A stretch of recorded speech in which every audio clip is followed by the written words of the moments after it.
Cheers.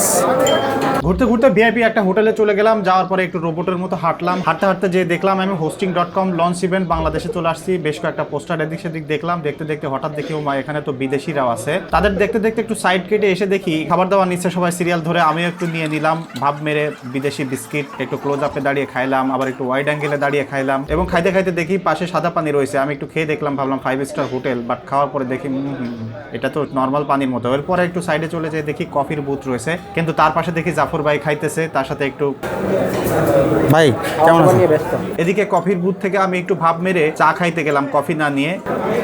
Cheers. সেই চা, তবে জাফর ভাই আবার ভাব মেরে ভাই এত ভিআইপি জায়গায় এসে কেউ চিনি দিয়ে খায়? 100 পিস বিস্কুট খাওয়ার পরে জাফরের অবস্থা এরকম ঘুরতে আছে এই যে।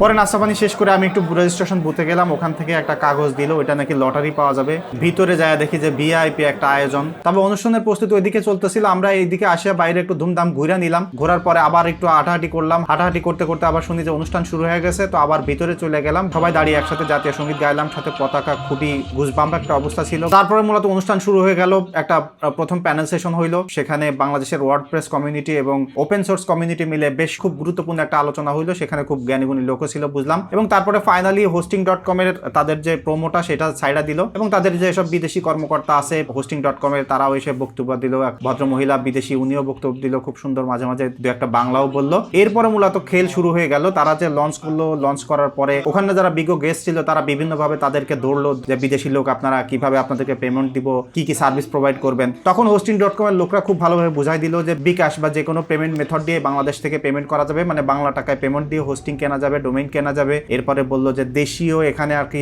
টিম থাকবে, তারাই আমাদেরকে সাপোর্ট প্রোভাইড করবে। তার মানে গ্লোবাল একটা কোম্পানি থেকে যদি আপনি হোস্টিং বা ডোমেইন কেনেন তাহলে বাংলায় তাদের সাথে কথা বললে 24/7 সার্ভিস পেয়ে যাবেন। তাতে আমি বুঝলাম যে hosting.com বাংলাদেশে আসছে মোটামুটি 8-7 বেঁধে। এর পরবর্তীতে একটু ছবি টবি তুইলা তারপরে মূলত শুরু হইলো র্যাফেল ড্র। আমি ভাবছিলাম যে ভাই কিছু একটা পাওয়া যাবো, কারণ এখানে দেখলাম যে প্লে স্টেশন দিচ্ছে, এলইডি টিভি দিচ্ছে, কিন্তু ভাই কিছুই পাইলাম না। এই ভাই পাইলো, যাওয়ার পরে উনি স্টেজ থেকে নিল, নেওয়ার পরে আবার দেখি যে ভাই খুবই ক্লাসিক একটা ডান্স শুরু হইলো। ডান্সটা দেখেও ভালো লাগলো, মানে মনে হচ্ছিল যে গ্লোবাল একটা ইভেন্টে এসে পুরো দেশি একটা ফ্লেভার পাইলাম। এরপরে মূলত মেইন খাবারের ফ্লেভার নিতে চলে গেলাম, কারণ চারিদিকে খাবার আর খাবার। আমিও খাইলাম খানিকটা বৈশা বৈশা ধুমসে ফাস্ট মোশনে খাওয়ার পরে, এবং বাইরে এসে দেখি যে আবার সিরিয়াল দাঁড়া আছে লোকজন, তো ভাবলাম রাফেল ড্র পাইনি, দেখি এই সিরিয়ালে দাঁড়ায় কিছু পাই কিনা। পরে সিরিয়াল ঠেলে মাথায় এসে দেখি যে একটা ব্যাগ দিল, এবং ব্যাগটা নিয়ে নিচের দিকে আইসা খুব পশ একটা জায়গায় একটু ভিডিও করলাম, ভিডিও করে বাসায় এসে একটা ঘুম দিলাম।